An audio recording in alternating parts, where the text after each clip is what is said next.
Just like being able to mine Bitcoin in 2008 or 2009, getting early access to mining the Gaju Maru now allows you to mine the greatest number of Gajus and benefit most from being part of this movement. We want to share that with you. We want the whole world to be part of this. We want everyone who cares about our future to get on board and take this from a movement to a reality. We want to see an economy for the people, by the people, now. Join us. Put your fingerprints on humanity's story, our history. Be a leader in the economic emancipation of humanity. It's simple. Go to gajumining.com, select the mining package that's right for you, and get started today.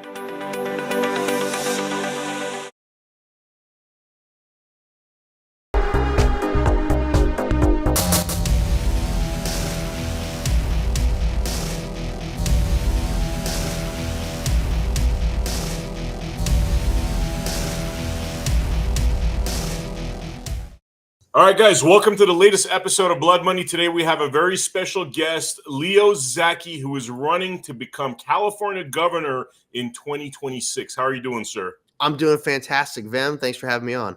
Great to have you on, man. Great to have you on. I've heard a lot of your speeches at CPAC. Definitely know a lot of individuals that speak very highly of you. And so, we want to get to know you, Leo. Like, first of all, give us a little bit of background on who is Leo Zacky, your life experiences, and what brought you to this juncture of the 2026 California governor's race. All right. Well, I'm just a regular guy. I'm a fourth-generation Californian. I've spent my life in and around the poultry industry with my family because of Zacky Farms. I wound up working for them. I left college to go and start at the bottom and work my way up to becoming vice president. I also was a board member for the California Poultry Federation for a decade. I started doing that at 18. So I got to go to DC and Sacramento and meet with all the elected people, senators, congressmen, state reps, state senators, USDA, FDA, EPA, and quickly discovered how stupid and incompetent and just bad these people were and how little they cared about you or your business or your family or your livelihood. And so that was a big motivation for me. Quick question. How old are you when this is all going on? Which part? Running around Sacramento, meeting these incompetents, Oh, well, I mean, I started shadowing my grandmother because she was a board member too. And so I shadowed her doing this for a couple of years. When I was 15, I started going with her. Oh, wow. And so when I was 18, the reason I want to bring that up is because I did a little bit of research about you. Obviously, we have mutual friends and stuff. One of the things that people bring up, they're like, "Oh, you're like Zacky Farms. You're this privileged kid," but like you seem like your grandma seems like she was kind of teaching you via the school of hard knocks. I mean, I would love to hear that. Oh, for sure. Actually, my grandparents legally adopted me when I was 12 years old. Because I grew up in not the best situation. I had parents that weren't the best parents. Probably shouldn't have had kids, and it wasn't great. But I was able to go to good school because of my grandmother. We lived in a house because of my grandparents. But I realized it was a very bad situation at a young age. My grandparents took me in. God bless them for doing that, and they guided me into becoming the man I am today. And so, I mean, I know what it's like to have water and power and gas shut off and cars repossessed. I've lived that, growing up watching that with my parents. But my grandparents gave me real direction in life and opportunities, and I seized them at every moment. And so, yeah, I grew up, being raised by people who were grew up during the Great Depression. So I've got that perspective on life. Yeah. I had the pleasure of meeting your grandma at one of these events. I mean, sweet lady, and you could tell, like, she's she didn't want to give it to you easy. I mean, you definitely. Oh no, they always made me have to cut my teeth to do whatever I want, whatever I was going to do, and that's fine, and I'm glad it was that way because I really appreciate it and I understand the value of everything that goes into whatever it may be so much more. And at the time when I was younger, going to DC and Sacramento like that, I didn't, quite realize like how big of a deal it was until like all of a sudden, they're taking you through these like special underground secret passageways between the houses of Congress and the Senate and stuff like that. And you're like, whoa, like this is behind the scenes. Like this is really crazy. And then you're sitting there in Dianne Feinstein's office, or you're in, a congressman's office, and you're right there, you're on their couch, and each one of their offices is all unique and different. And then, there's a cool congressman, I can't remember who it was, but like he takes us, he's like, yo, check this out. And like we climb out through like a window, and all of a sudden we're on like the 8th floor on the roof of one of the buildings, like looking out over the mall and the Capitol. And you're like, this is unprecedented access. And is this, I mean, how old are you? Like you're 15, 16 when this is going on? Well, I started shadowing them like that. That was probably when we went on the roof. I was probably like somewhere in my early 20s when that happened. Wow. So, I mean, did your grandma like sit you down at one point and, and say, this is, her plan, she's trying to groom you to learn this business and stuff, or was it just more through practice? Well, I guess it was just kind of through practice. Cause like, even like before I was in the company, like I would go to all these different events with my grandma. She was always going to these luncheons all the time. And I was like, why the hell are you going to all these luncheons all the time? Like, this is ridiculous. Like you go and you eat crappy food, you got to drive to Orange County or East LA or whatever. And like, I was like, what's the point of this? You see these people all the time, and it's for different organizations, like, Western Association of Food Chains or the grocers or association or, the meat packers or, City of Hope stuff. And like, there always kind of be the same type of people. And so I that's how I learned to like, just, about networking and the importance of working with your competitors and just understanding that there are things that, sure, you can be competitors in business, but you can also work together to achieve other great goals. And I thought that was a really cool thing. And so then I started going to all those luncheons all the time and having the crappy banquet food at the hotels. But, I mean, it is what it is. Yeah, I don't know. Just, I always wanted to be a part of my family's business. Ever since I found out that we had a train, we had a locomotive at a feed mill that my grandfather had built. And I was a trainaholic when I was a kid. So they let me drive it when I was 3 years old. We had a rail spur of like 20 miles. And I was like, and that's the day I remember it clear as day. Like I knew I was going to do whatever it took to drive that train, so I built my life around that. In fact, I got a photo of that. I got a little picture of it up behind that little boat. I can show you if you want. That's awesome. And I love to say, I mean, I want to ask, like, so family business, your grandma's taking you around, teaching you the ropes. I mean, how much of the, from what I understand about Zacky Farms, I mean, you guys were a very large family producer of poultry. I mean, what do you do at this point? Are you learning all the steps on, what it takes to run this company? Tell me a little bit about it. Yeah. Well, I mean, so I'd always gone around the business growing up. And then when I left college in 2012, that's when I started getting, actually like, all right, you're a W-2 employee, So I started out as a sales service representative, which is like the lowest rung on the totem pole. And so I would go to different supermarkets that we sold to. So I had a list of all the supermarkets in the Southern California area, and it was my job to go to every single one and inspect product on the shelf, meet with the store manager and the meat manager, the deli manager, if there was a deli, and stock the shelves and clean them and put the little channel strips and the danglers and the dividers in and make it all look really nice and presentable. And so I would go to like 8 to 12 supermarkets a day, depending on how far in distance it was. So that's what I would do. And I hit every single grocery store that we sold to in the SoCal area. And I did that for 2.5 years. And then I was like, hey, I need a little bit more here. Like, this is all great. Like, I really want some more help. So like, they put me into cold calling. And that really sucked because if you've ever done cold calling, it's not really fun.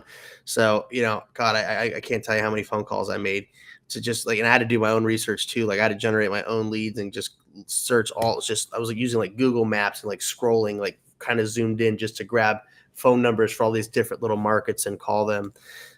So I got a couple sales that way. But I didn't really feel like I was utilizing my potential to the max. And so I kept complaining to the CEO at the time. And he finally put together this whole like packet for me to do, this whole like structure. And he's like, here, like, shut up and leave me alone. So that started my whole journey on going through the entire process of learning the company from the ground up. So I worked in the hatchery. I worked in the processing plant. I worked in the packaging facility. I worked on the ranches. I got certified on stand-up pallet jacks, ride on pallet jacks, forklifts, stand-up forklifts. I did lab work. I learned how to hook up a tractor trailer to an 18-wheeler. I learned how to drive an 18-wheeler. I mean, I didn't take a CDL or get my like commercial driver's license, but I did. They like let me, because we had a parking lot and a bunch of trucks, so I could, shift gears and do that and back them up. And so, I mean, I did everything. A lot of jobs that are definitely, some places were a lot stinkier and smell and grosser than others, but all jobs the same. And so what was really cool about that is I knew how every step of the operation worked, even in the cook facility too. Like I was on the line making hot dogs and putting them on the the chain driven oven and packing there. I mean, I worked shoulder to shoulder with everybody. And so I knew every single step of the process. So like if I had somebody come to me and say, oh, well, like I could call them on their BS. And it was also really cool because when I did finally, graduate that whole training process, which took a very long time to do. And I would drive to Fresno every week, Sunday night, sometime between 8 and 11 p.m. And I'd get there and then I'd start my day Monday and just grind through it. And I wouldn't leave Fresno till 5 p.m. on Friday.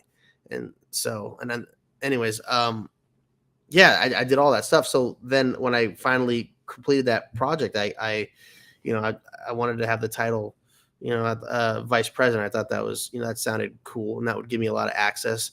And so I would go around the company and like anytime there was an issue, like I would find out where the root cause of the problem was instead of just Band-Aid it. Like, if we had like too much bruising, the first place you go and like, oh, is the stunner set too high?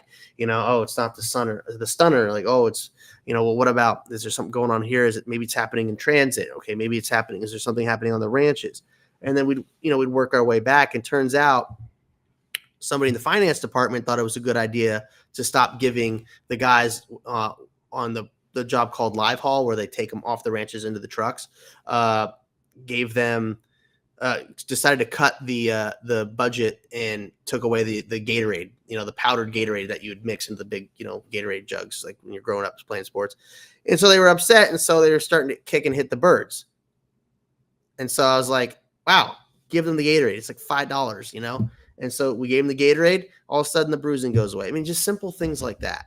But I have to get in the field to actually go and do that. I got no problem doing that. Like I would dumpster dive. Like, why is there all this tray pack and, film in the dumpster? Oh, well, the machine's kicking out every fifth, tray.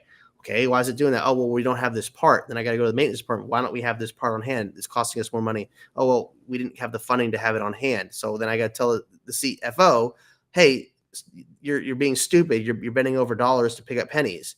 Like, we need to have this stuff on hand. It's costing us more not to have the part than the part actually costs. So interesting, man. That's very, what I find interesting about this is because, I did a bunch of research on you. One of the things that, obviously it's a heated race. People do a lot of name calling and all that stuff. And they're, the idea that, Leo Zacky is this privileged kid that, has had it easy. His whole life. I mean, that's nonsense, obviously. Yeah, no, not true.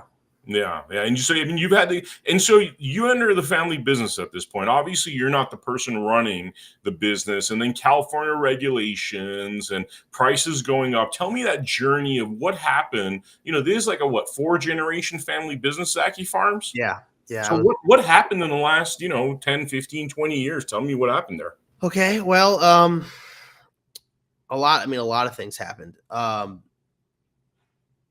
Well, it really started like Obama when he got into office in 2008. Then in 2009, he passed the ethanol mandate. And this is a federal government thing. And so the United States is responsible for 20% of the entire world's corn supply. And he mandated that 60% of that has to go to make ethanol. And so therefore 12% of the world's corn supply is now being converted into a very inefficient fuel source. So the price of corn, which was our primary source of feed for our birds, 95% of our feed mix was grade A corn. And so the price of corn jumped by 450%.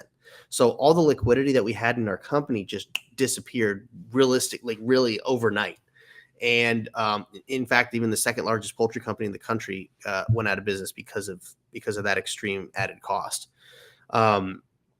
So we went from paying like $1.50 to $2 a bushel to $8 a bushel, but then there's the freight, so that's another $1.10 on top of that. So we're spending $9 a bushel on corn, and we're buying 3 train loads of corn a year. So very, very, very, very expensive.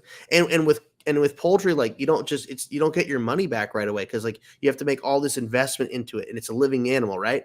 So like you have to. So there's the cost that goes into getting the eggs and hatching the eggs. Okay, so from hatching the egg to, from getting the egg incubated to hatching is 3 weeks, and then raising the chicken, if you're talking just chickens, it's 7 weeks to get them to process to market, and then any customer that you're dealing with has a note 30 on top of that. So you're 14 weeks out every time you place one egg to getting a return on your investment at the very bare minimum. So there's these periods where you're just like you're just stretched for capital. So we filed our first bankruptcy. It was a Chapter 11 restructuring in 2012, and that's when I left college. I was like, because I didn't want to go to college in the first place. I just wanted to go and work for Grandpa and learn under him. And they kind of talked me into going to college, and so I reluctantly went. And then my second semester of college, my grandfather passes away. So I was like, well, great. There goes that opportunity. And I never got to learn under Grandpa directly like I wanted to. And so when we filed the bankruptcy, the Chapter 11 in 2012, I was like, I'm not, fool me once, shame on you, fool me twice, shame on me. I was not going to have shame on me. So I left, and I went and worked for the company. And so we went through that whole reorganizing process, and that's when I was, in those low levels. And so when things started getting more stable, that's when they gave me that opportunity to move up. But then, California Air Resources Board was another thing that had played into effect, because we used to own our own fleet of trucks. We had over 70 trucks, and it got to the point where the new regulations, it didn't allow it to be financially viable for us to continue to operate them with the new regulations and install the equipment and have to take care of all that stuff.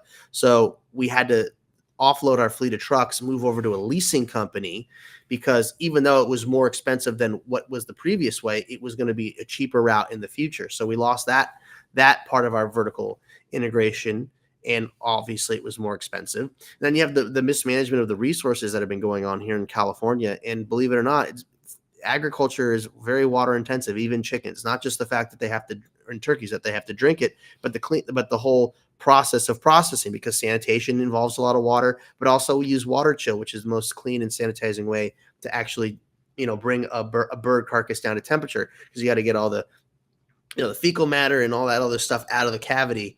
And so it's a nice, perfect, clean product safe for human consumption. That's why we had 0 plant shutdowns in our entire operating history of 90 years. Utilities became expensive. They shutting down the nuclear power plants made our power go up. Power costs, it's like 40 cents a kilowatt hour in California for industries. And if you go to another state, like Illinois or Indiana or something like that, it could be like 4 or 5 cents a kilowatt hour. So there's all these other factors that add up. And then in 2016, minimum wage went up by 50%. And, that's the majority of our employees are wage employees. And so the jump from $10 an hour to $15 an hour was enormous, because it's a fixed cost item. And you have, like in any business, like you have your variable costs, which you can expect to drastically change, like depending on seasonality or whatever. But then you have fixed costs, which are pretty steady. And those are things like taxes and wages and insurance, right? Those things are usually a pretty steady thing. So when you have a 50% jump in something that's not supposed to move like that, it really throws off the equilibrium of your company, because you have to find a way to offset those costs. Because the variable costs, those you can mitigate pretty easily with pricing and small adjustments, but fixed costs, that's huge. So 40% of any company's fixed cost is going to be labor. So now that increased by 50%, that's huge. So our margins totally went away, and we're playing in a global market. I mean, we were the largest privately owned employer in the state of California. We had 4,000 employees at our peak. We were a $500 million company at our peak. largest organic turkey producer in the country, you know, when we shut our doors, pioneered antibiotic free, all these amazing things. We were selling to China, we were selling to Hong Kong, to Mexico, to Canada. We had 50% of Trader Joe's ground turkey business across the country. And when your costs become so high, the only way to offset it to stay afloat is to raise your price. You lose your ability to be competitive in a marketplace because you leave the imaginary line that is California and you go to Louisiana and they're paying $7.75 an hour minimum wage. They don't have California Air Resources Board dictating to them how they can operate their trucks. Their fuel costs aren't through the roof. Arbitrary rules that limit how fast I can process my birds don't exist there. So they can produce more in one day's worth of work than I can do, and they can do it for half the price. So where's my ability to be financially, viable? It goes away. And we were vertically integrated. So that impacted everything. We milled our own grain. So we had milling, we hatched our own birds, we had hatching, everything was done in the state of California. So that minimum wage really, really hurt us. It's almost like you're a perfect example of how overregulation destroys businesses. I mean, you would think that California would do everything possible to make sure businesses like yours exist and they're employing people, especially when you're doing quality work like the work that you guys were doing. Now, how did a lot of different companies deal with that? I mean, we heard about so many companies leaving California. What are the tangible realities in terms of companies leaving California, but also in terms of poultry? You're saying it's half price if you go to Louisiana just on the wage side. We were the only privately owned, family owned, vertically integrated poultry company in the state of California. There are other producers, but they're either publicly traded or they're owned by another massive entity that operates outside of California as well as in California. So that offsets their operational costs here in California, or they're backed by a religious institution. So short of that, being an independent business owner in California, it's not really viable. But look what happened to all these companies. Oracle is packed up and left. In-N-Out Burger has now moved their headquarters to Nashville, Tennessee. 99-cent stores went out of business. Tesla moved their operations to Texas. That's just Bed Bath & Beyond doesn't want to open any stores here. And now you have Gavin Newsom literally telling them to F off.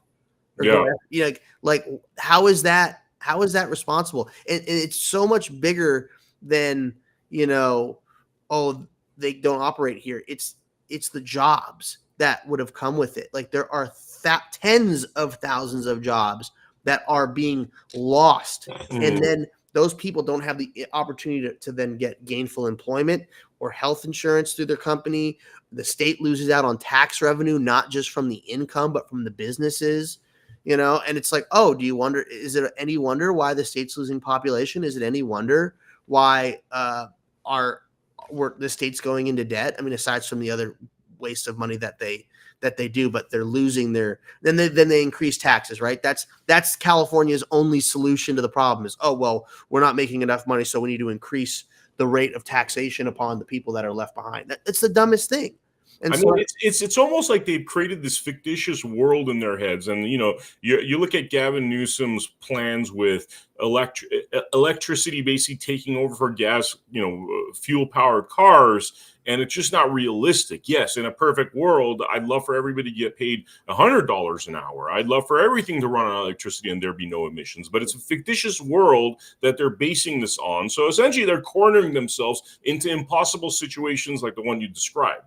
Yeah, but Vem, even at $100 an hour, what does that actually represent for the value of the dollar? We can't just keep increasing wages, because all it does is it makes the value of the dollar worth less. Yeah. No, it's preposterous. That's my point. Right. No, I mean, I would love for I'd love for people to make good money, but they have to have an environment that allows them to keep it, and so it has actual real value, and they can spend it on things and enjoy their lives. Like, we used to be a country that could afford to own a home and raise a family on a single income.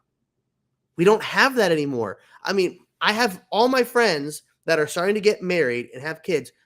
They both work and they're still paying a mortgage if they can even afford to buy a home here, or they just move. They just leave.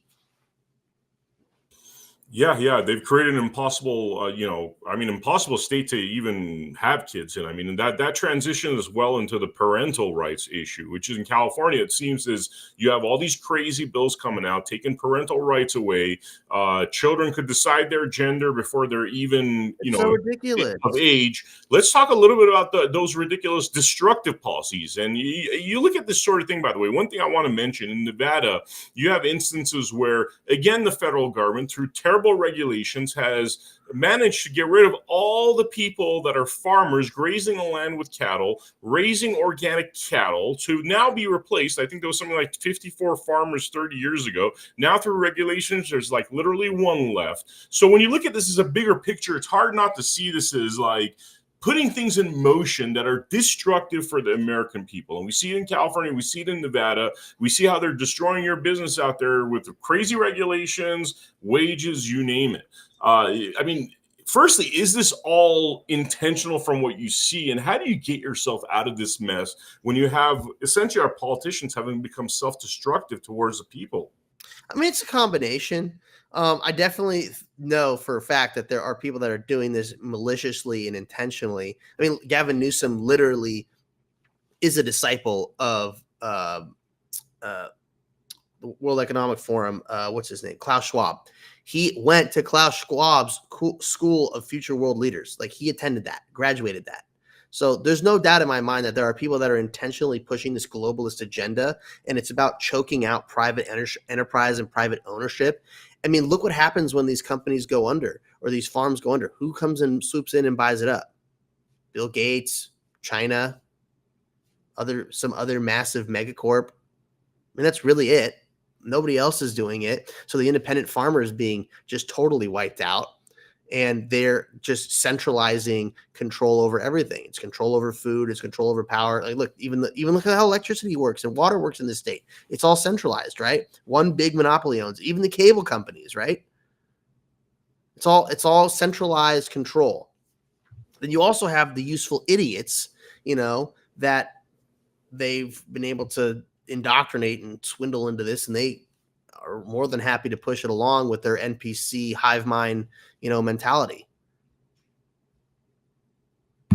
It's absolute bonkers. It's absolute bonkers. Now let's talk about like a Governor Zacky administration. Obviously, you're running for office, and people should know your qualifications, because one of your qualifications is you're an independent businessman and entrepreneur. But the other thing is that however good you are in a climate which is aimed at really destroying that business, independent business person or entrepreneur, you can't survive no matter how much resources you have. Right. So I'm sure that experience had a lot to do with you running for office. Tell me a little bit more about your goal of becoming governor. Yeah, I mean, I've been in all sorts of types of business. Like, I've been in the restaurant business. I've been in large scale agricultural and manufacturing. I'm in startups. I'm in environmental tech. I'm in AI. I mean, I'm in all these different types of business. I mean, we've got a commercial property that we just are in the process of selling right now, because the permitting process and all these regulations are a freaking nightmare to deal with. I have a great property on Main Street in Santa Monica, and I can't get the approval to build the building that I want to help revitalize that area. Main Street, Santa Monica is dying. If you haven't been down there, a lot of vacancies.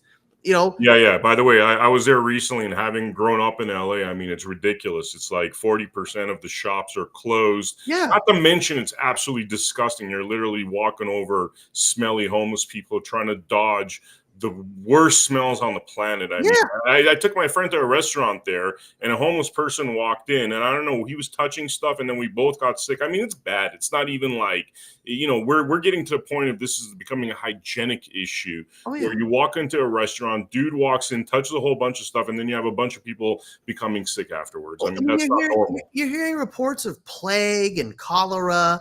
These are like Victorian era diseases that we've pretty much eradicated, but they're making a comeback.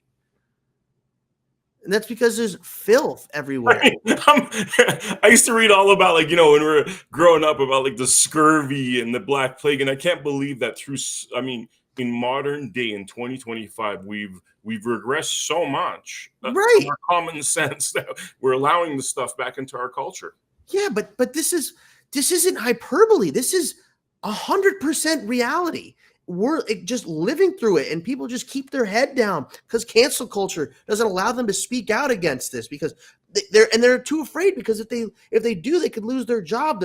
The job that's extremely hard for them to already get. I mean, there's so many people in my generation and younger that are struggling to get employment. And then you've got the older generation that's just like, pull yourself up by your bootstraps. When I was your age, I was making $100,000. That would be incredible. It's like that the money doesn't go that far anymore because we're taxed to death. I mean, we got 35% federal income. We're spending, it's almost 15% here, right, for state income tax. Then it's like 9.5% sales tax everywhere you go. The outrageous excise tax. You spend almost $6, a gallon on gas. Food is expensive. Your utilities are through the roof. Like, nobody has the means to survive anymore. And all that keeps continuing to happen is the value of the dollar becomes worth less. And that's a problem, because people don't have the ability to independently create wealth for themselves because there are too many barriers to entry, specifically financially, but that's from all the overregulations that are in place and all the permitting processes that have to occur. I mean, the fact that we don't have desalinization operating is simply because of environmental regulatory barriers, CEQA and the Coastal Commission and other environmental wackadoodles. And then Gavin Newsom signing off on blowing up dams on the Klamath River, water storage and power generation. That's all gone. Like it's so ridiculous. It's oxymoronical. Wouldn't you want to create all this power and water in abundance? Isn't that the concept? I mean, our farmers are being choked out.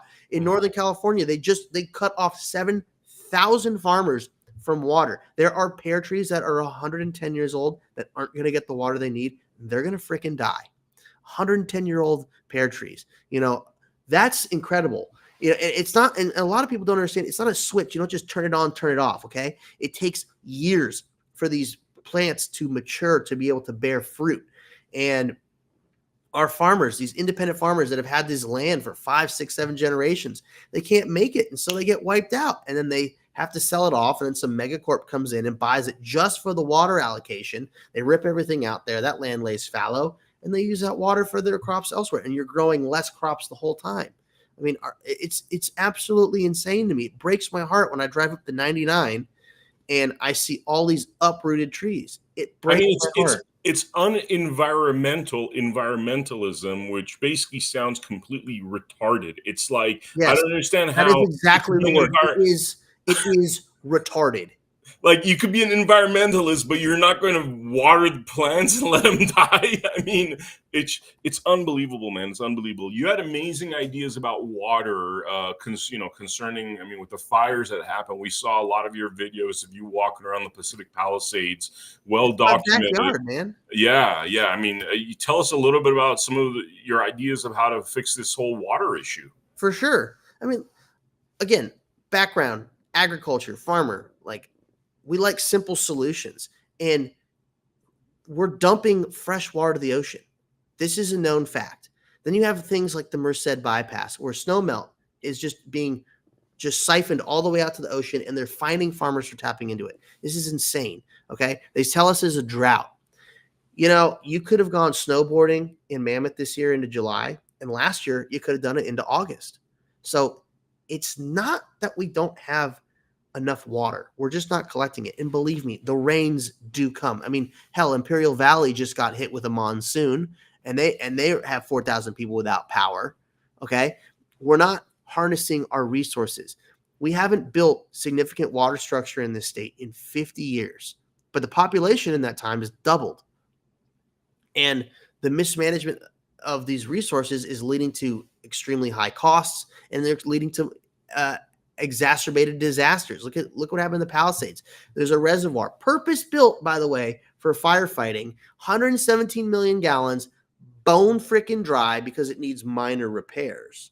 Okay. This is a lack of urgency. This is a lack of leadership. It's always reactionary. That's the other issue that this state has with the leadership. Everything we do is reactionary. It's never taking a proactive stance on doing the right thing to make this state resistant and resilient and independent and wealthy.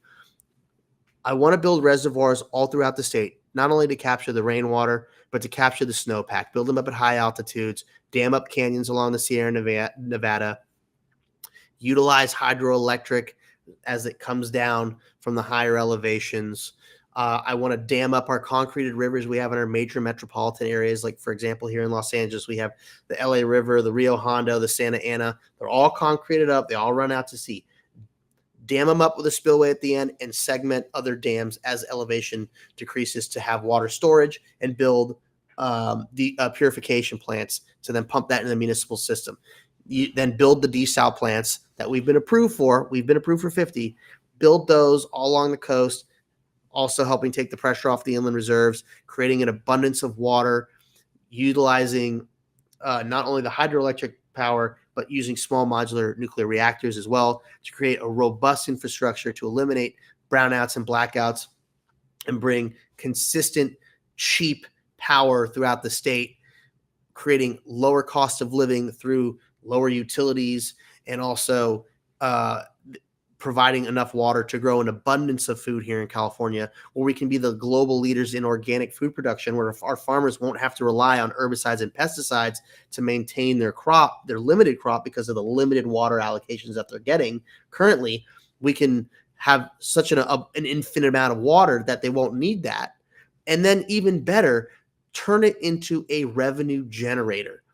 So having an abundance of water in reserve not only gives us the ability to be drought resistant and better fight fires, but we can also then turn around and auction off the portions of the allocated watershed that we get from the Colorado River. We get the lion's share of it. We can auction it off to our neighbors, and those neighbors include Mexico, Arizona, Nevada, Utah, Colorado, and sell it off monthly, quarterly, biannually, annually, whatever, and bring money into the state that way that's not coming from your taxable dollars. You also see more food being produced and more lower costs for operating businesses and households. You'll see more production come there. There's more taxable income that can come in off of that. And so all my solutions are complementary, but I want to get there by utilizing these public works projects, but I want to utilize a resource that we have been ignoring and haven't actually harnessed. And that's our homeless population. We have to utilize them and get them back into a working position where they can re-enter society. But it's a mental health crisis compounded by drug addiction, exacerbated by a failed education system.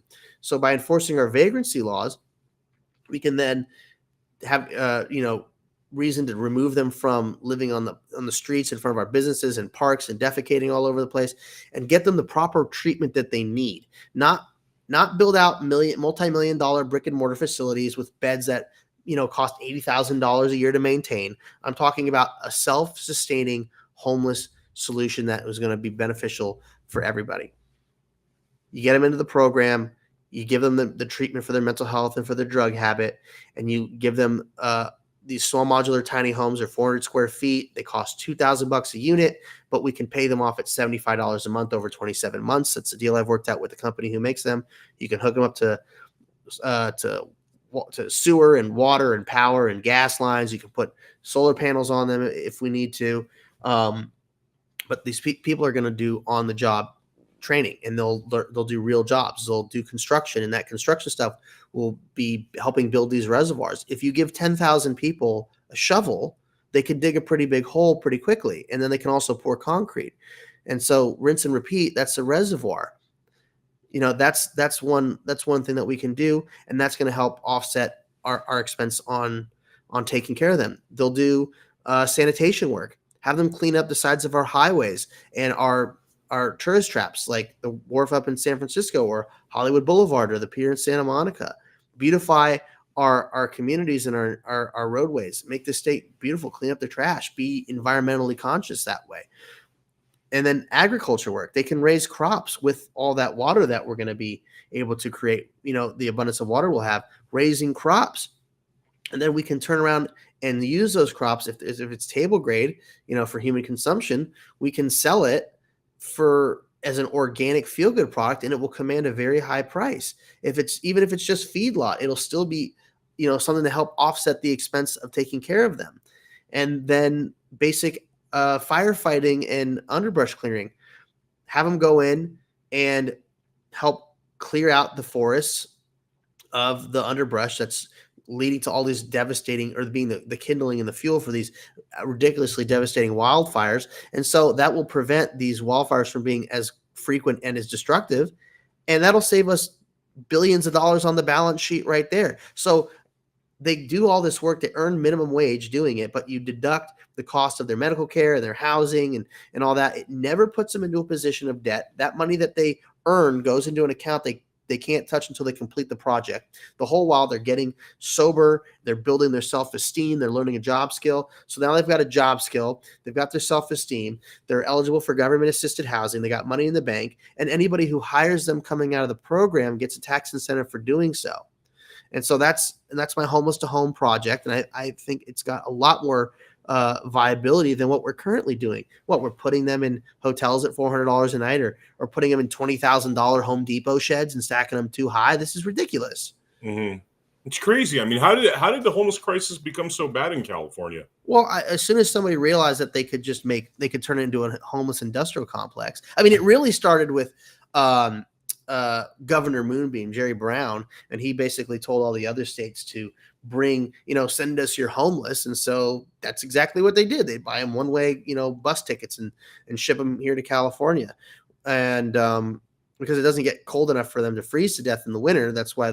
And they get all these other incentives too. Like we have a clean needle program, and these like safe, shooting up sites, and we're giving them the ability to continue to live that way. In some places, they even get money for living on the streets. And then there was the Obama phones. It's crazy. I see homeless people and they're out there like on their smartphones, like in their encampment, next to like a business. It blows my mind. So, and then people figured out that they could turn this into a money laundering scheme. I mean, look what's happened with Lassa. I mean, it's crazy. It's like everything's for sale, and the thing that I keep hearing is how the people keep getting taken advantage of. You're hearing about this train that God knows whose pockets that went into. I mean, really, why aren't we seeing people because there's no being tried for stealing money? These people should be in jail. But that's the thing. There's an absence of consequences here, Vem. Nobody's actually being properly held accountable. That's the reality. Nobody's actually seeing any trial. Nobody's seeing significant jail time or punishment. It just doesn't occur because the system is so rotten and corrupt from within, and it's been allowed to operate that way. When you have leaders that are taking advantage of the system and not putting their best foot forward, and the people that work under them see that, they say, oh, they can do that. I want to get away with that too. And that's just something I've learned from being in business and being in an executive leadership position. I held myself super accountable, and I led by example, because if you don't have that accountability and that leadership that you got to lead by example.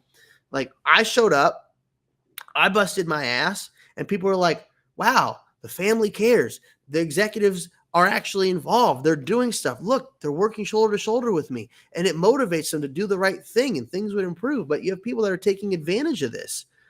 I mean, look, like I was mentioning with Lassa, like, look, they spent over $1 billion in 2023, and they housed a little over 800 people. It was like 813 people. So it cost over $1 million a person to house. That's hyper inefficient. And then the lady that was in charge of Leo, that's not just hyper inefficient, man. People got rich off of that. People robbed the people off of that. And I guess, I mean, they're telling their friends and their family, go start some, company and go buy socks off of Alibaba, for like pennies on the dollar.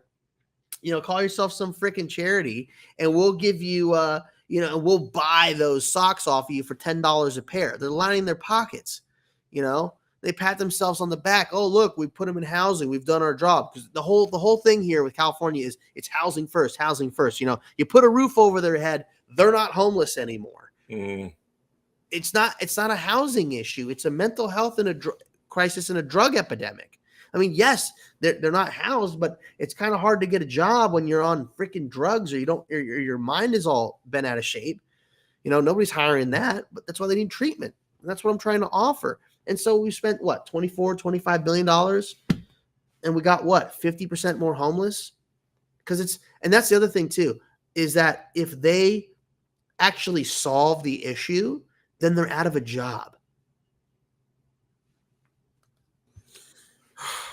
I mean, it is like so infuriating listening to this stuff, because the fact that there's not dozens, hundreds of people in jail for doing this. I mean, really what's happened is that the suffering of the people has been monetized. So whether it's homeless suffering, whether it's suffering through parental rights of what the family courts do with, taking away custody, so you're in this perpetual fight and now nobody wants to get married, whether it's anything, public services, why we don't have water. The answer to all of those questions seems to be that the people's suffering equals their financial gain, which to me just sounds like the most grotesque high treason when you're really doing destructive things to your population. I mean, It is. how far do you take it? I mean, are you going to prosecute these people? What do you think needs to happen Absolutely. to stop this nonsense? Well, yes, there needs to be accountability and there needs to be consequences. If there's criminality taking place, which I'm certain there is at some level,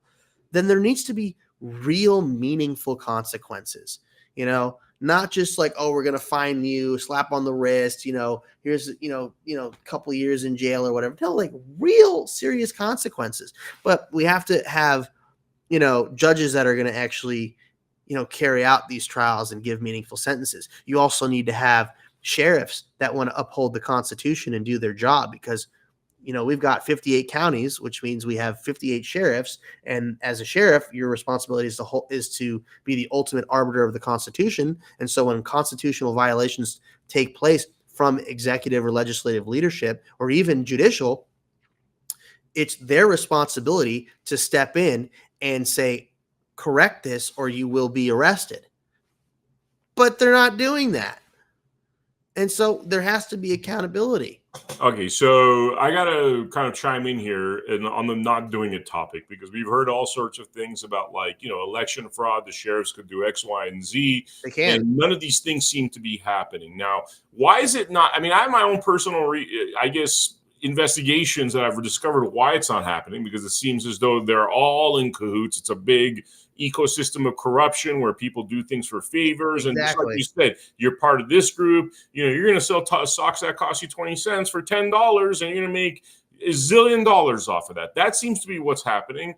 So how do you address that when it's an ecosystem of corruption where sheriffs aren't doing their jobs, where politicians aren't doing their jobs? They're just getting rich off of our suffering, really, at the end of the day. Well, you have to eliminate the bureaucracy as much as you can. I mean, anybody that's an appointed position that can be removed, then that's what you do. You just carte blanche, like everybody's gone. Everybody's gone. You want that job back? Reapply. And you actually have real vetting process take place with people who are actually motivated to make sure that things run appropriately and correctly. And that's one way to start it, is with the appointed positions that come from the bureaucratic bloat. The other thing too that you have to have is transparency. So what we don't have in any good business, you have a purchasing department, but the state doesn't have that. So what do? All the budgets for all these different entities, it's like spend all your money or you don't get as much or more next year. Anything that they sure, give them their money. I would like to rein in the spending altogether. I would like to just flat out the gate, cut every department by 10% across the board. And because I've been in positions where that's happened and they're just like, we need the money to do this. It's like, no. And the whole response is figure it the F out. And so that's what you got to do. And so having anything that they want to, expense capital on purchasing wise for their department, obviously aside from, salaries and labor and all that, has to go through a purchasing department. Oh, you want to go and buy you want to go and build out let's say a restroom at your sheriff's department. Okay. That all has to be, done through a purchasing department who's going to sign off on whether that's acceptable at the price that you found. So, because a purchasing department's job is to make sure that you're getting at least the base quality that you require at the best possible price. That's what a purchasing department is supposed to do. So when we don't have a purchasing department, you have people that are, these sheriff's departments will go and spend $1 million on like some crazy mobile, command center that will never see action, but their friend owns the company that makes it. I mean, you just gave an example. Like you just gave. Everybody knows. I'm not going to touch upon this topic too much, but obviously with the Chad Bianco situation, our deep dives into that department, and you seem to have a lot. I'm not going to stay on that topic, but you seem to have a lot of that sort of thing where it's like a bathroom that would cost $100,000 is being billed at $600,000, and everybody is making a whole lot of money by this level of corruption. Again, the same sort of thing with the rail system that never happened, and they spend gazillion dollars. The other problem I find in this is that, okay, we have a lot of problems. We see that, there's 58 sheriffs. They're not doing their jobs. The politicians are just making themselves rich, right? But then we have this California GOP and whoever that is collectively seem to be really pushing one or two candidates. There seems to be a lot of really great candidates like yourself that are not getting that much love. Tell me a little bit about what's going on there, whether you're frustrated. How do we fix that issue? It's two heads of the same monster, Vem. I mean, there are good people on both mainstream political parties. Okay. There are good people. The vast majority of them happen to be on the Republican side, but they are only the grassroots. You have the establishment rhinos and you have the woke progressive Marxist globalist left. Okay. And it's two heads of the same monster. They have figured out how to make money in California, especially the CAGOP. They figured out how to make money being losers day in and day out. The fact that the chair of the California GOP makes more money in salary than the governor does annually, and now has a bonus structure built in, is kind of a crazy concept. And of course, they're not going to talk to me. You know why? Because I'm going to piss in their soup. I'm here to clean up this whole, taking advantage of the people. And so what they do is they artificially fill the internal voting inside the party with all these proxies.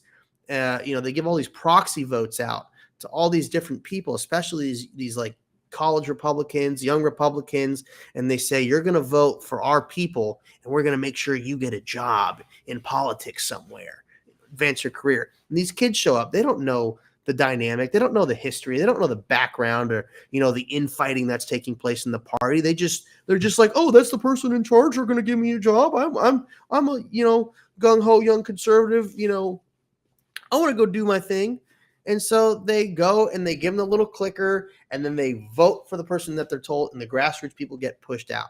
I mean, like they just like flushed in, because we're having our convention coming up, like 300 new associate delegates, and they just pump up the voting numbers. I mean, it's so ironic how we're the Republican Party, right? And we talk about election integrity, voter fraud, and doing all and inflated voter rolls. And here we are doing the same thing internally in our own party. And when we interviewed David Serpa and Daniel Mercury, they talked about this, how they're both being set up to come to a debate where it was already decided who the winner was, but they were basically, it's this humiliation ritual that they wanted to put him through. They both found out that it was all set up. They even confronted the individuals. Initially, they denied it, but then eventually it was admitted that before the debate even happened, they decided who the winner is. Oh, yeah, no. They're using them as props. Yes, and I actually went to that, and they gave us it wasn't even a debate. They gave us 3 minutes to talk. I mean, and that's the thing. Like, I spent my time and my money and took my butt out there to go and do it. I mean, and Daniel called me and told me about that, and I knew it was a setup from the start. But you know what? I was like, you know what? F these MFers, like, I'm gonna go do this anyways. Because. Not, and I'm talking about the people that made the setup. That is, I'm gonna do this anyways because you know what? I'm a big man here, and I'm gonna show you, what a real solution sounds like. But it's all favoritism, right? It's all like, oh well, and that's the other thing too is Republicans are so desperate in this state. They're just so desperate that, and It's always the older ones. It's the boomers. And, for all the boomers out there, I'm sorry, but you need to break off of Fox News and do your own research. And don't just accept the first Republican that shows up or, I saw them on TV. That means they're legitimate. It's like, no, they're not, because it's the same TV stations that lied to you about COVID, that lied to you about the 2020 election. It's the same ones. Nothing's changed. Okay. And now they're pushing these people. Like, you don't know them. You're like, oh, I saw him on TV. That's all I need to know. They're a Republican. End of story. Oh, he's got a badge. Oh, he used to work in the UK government. Great. Who gives a crap? Like, what do they actually bring to the table? What solutions? Like, anybody can talk about what's wrong with this place. It's how we get out of this mess. They don't offer that. It's crazy, man. It's crazy. The whole thing's rigged to basically funnel their people into the money because the CAGOP, they want to find a candidate who they think they can utilize to bring in the most money into the party. Fundraising. Right. And I'm not trying it's who can bring the most money into the party. Yeah. And when they do, it's like, okay, they tell them you're going to work with this person and you're going to hire that person, and they all keep it all in the family. It's one hand washing the other. Mm-hmm. Yeah. I mean, I almost think that, there's a lot of great candidates. You guys are obviously talking. You guys are obviously communicating via phone. There's got to be a time where you guys unify to beat the biggest monster that exists here. Oh, no, honestly, the party itself. Yeah, no, that is the biggest obstacle to success here in California is our own internal state party corruption and the lack of actually wanting to do the right thing. And they won't host a proper debate. And they're telling the other candidates not to debate these, the lower quote unquote. It is sorry to interrupt you, but it is such a bad form because really what's happening, and I could tell you the way this plays out, obviously there's a lot of people, especially in the Riverside GOP, that are wanting to push Chad Bianco forward. That's part of that rigged debate that we just talked about with Mercury Serpa being tipped off early on that this was rigged, right? So fine, it's rigged. You really love that guy. Have we thought about the next steps to that? Have we looked at it more in a 4D chess kind of way? Because the time's going to come that person is going to have to face off against a Democrat, right?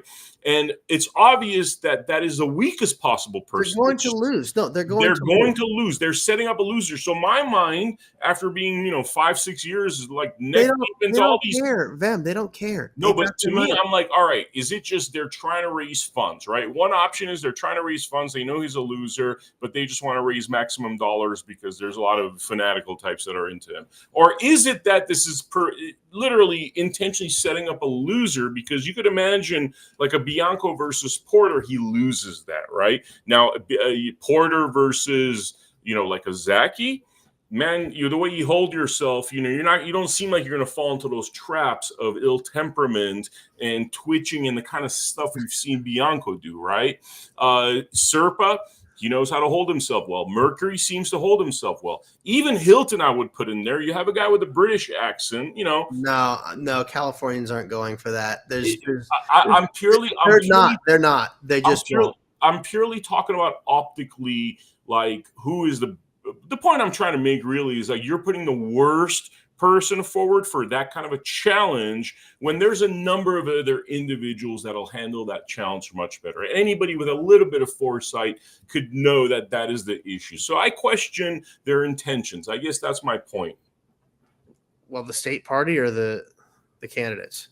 No, not the candidates so much. The candidates I think are relatively clueless to this kind of a thing. I'm talking about, why would you put up a bad candidate?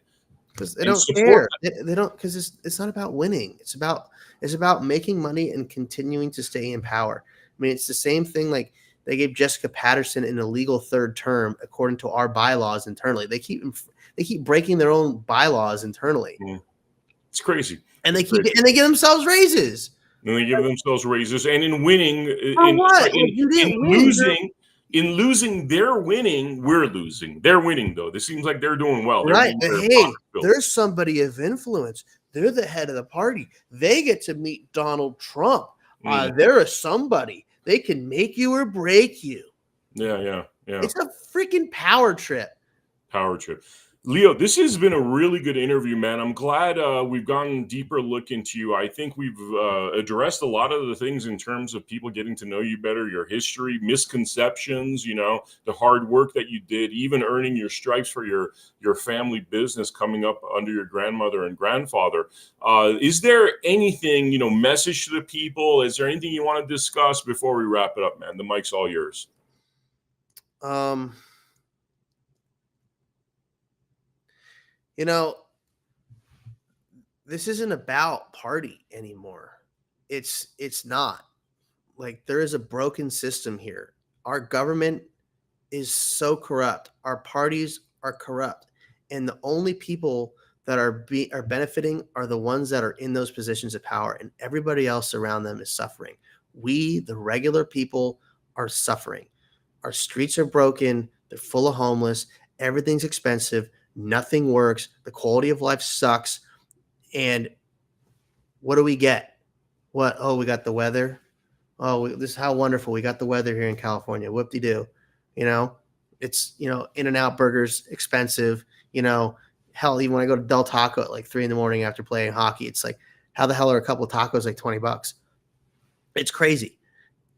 Nothing works. Everybody talks about what's wrong with this place. It's very apparent that there are key foundational issues here that impact everybody. We know what they are. But the problem is that the leadership doesn't have a solution, and they don't want to fix it because they don't care about you. And this is my home, okay?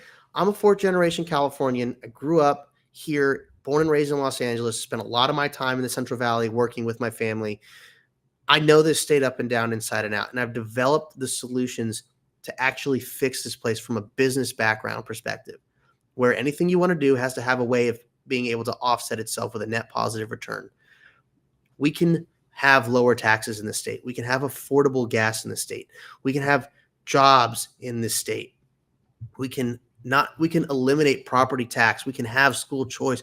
We can have the highest quality education. We can build an environment to have the lowest possible taxes. I'd love to get rid of them altogether, but we have to utilize our resources and manage them properly. We have to have accountability.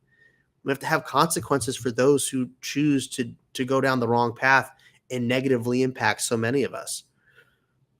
I don't need this job.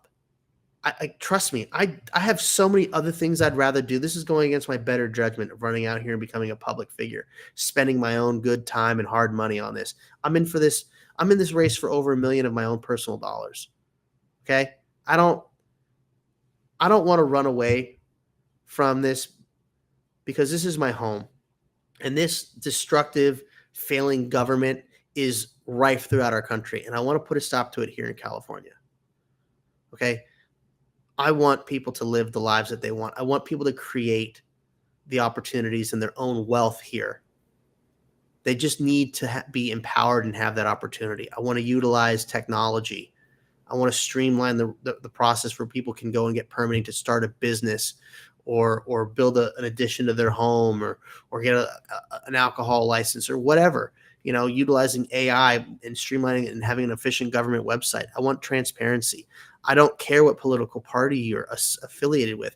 You can't tell me that we don't have a homeless problem or we have a mismanagement of resources or life is too expensive. I have the solutions to make the cost of living come down, to make the quality of life go up. And that way people can have the lives that they deserve. This isn't about me, okay? This is about my home and all my other Californians. I want this place to work. And yeah, I really hope that you guys will give me the opportunity to do that for you because I don't trust any of these other guys. And I've done my research, and I would encourage you guys to do your research too. It's really that simple. I'd love the opportunity to be that person for you guys because I don't need this. And look, if you see something wrong that I'm doing, you're not happy, like call me out. Like hold my ass accountable. Hold my feet to the fire, please. And if you're unhappy with the work I do, then don't reelect me. Man, I think all things considered, I mean, we need this change in California, and I, like you, am concerned about what's going on in the Republican Party because I think before this race even started, they shot we the people in the foot. Obviously, there's probably a dozen people that filled their pockets on this, but we're not pushing the great candidates forward. We're just not right now. And, And what we're doing is not working. It's not working. No. But Leo, I really appreciate your time, brother. Thank you so much for coming on to the Blood Money podcast. For the viewers out there, we're going to interview as many candidates that will allow us to interview them, including Democrats, by the way, because it's very important for people to know what's going on in this race. What I'm noticing is that all that stuff that was happening with what we used to call the woke left is happening now with just the woke right, where it's dishonesty, lying about who's out there and their attributes. We have government employees that have done those kinds of entrepreneurship in their life, running against a number of individuals that have those skills. And we got to look at those individuals, much closer, because I don't think we're looking in the right direction right now. At least that's my 2 cents, Thank you, Leo, again, for coming into the Blood Money podcast. For the viewers out there, make sure you check out AmericaHappens.com, where we have all of our featured episodes. And make sure you check out my X account at Vem Miller, where we're post 10 times a day, old episodes, new episodes. I will see you all on the next episode of Blood Money. Take care.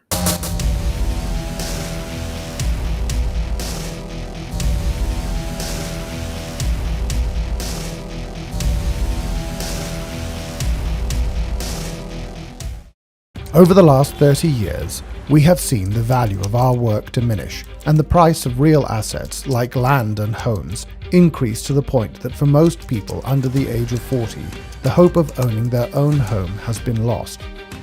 The response of governments around the world to the 2008 global financial crisis and COVID was to defer the cost of these events to the future. They did this by printing money, in effect selling our futures to pay for their bad decisions. This is corporatism, not capitalism. Money printing didn't hurt those in power, nor those who supported them, because they had real assets, property, shares in businesses that rose in price to match the inflation of money supply. But for most of us around the world, it sold our future for a fraction of its value.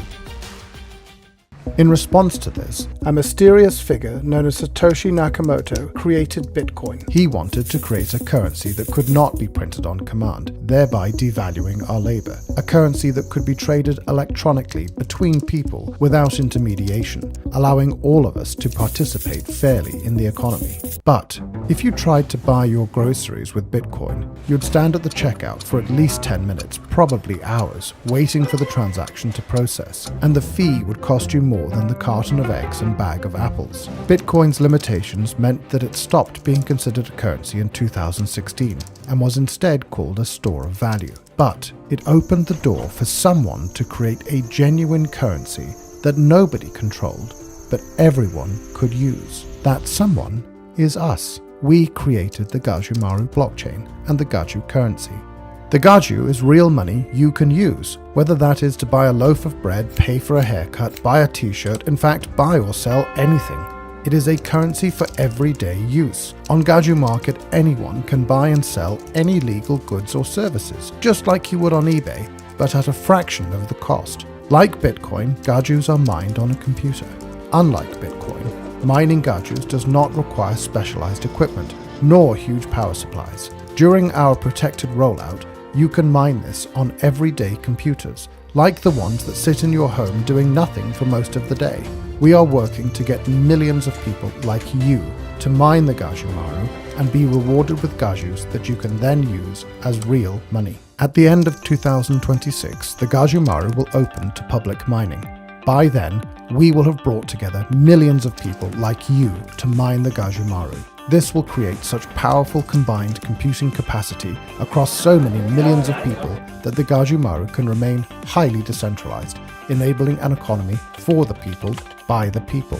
To make all of this possible, we offer a variety of mining packages that combine all of the software and services you need on our website, gajumining.com. The software is simple to install, and there is a step-by-step guide that will get you mining and participating quickly and easily. You can buy those packages now.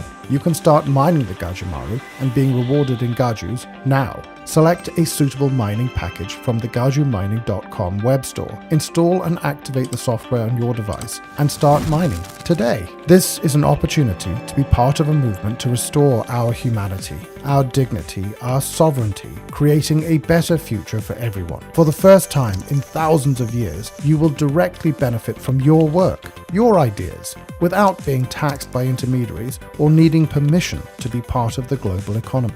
We believe that capitalism is I win, you win, we all win, not I win, you lose. That's corporatism. We refuse to pursue venture funding that would demand we play the corporatist game, and chose instead to grow this movement by giving everyone the opportunity to benefit from their contribution to the movement. Just like being able to mine Bitcoin in 2008 or 2009, getting early access to mining the Gajumaru now allows you to mine the greatest number of Gajus and benefit most from being part of this movement. We want to share that with you. We want the whole world to be part of this. We want everyone who cares about our future to get on board and take this from a movement to a reality. We want to see an economy for the people, by the people, now. Join us. Put your fingerprints on humanity's story, our history. Be a leader in the economic emancipation of humanity. It's simple. Go to gajumining.com, select the mining package that's right for you, and get started today.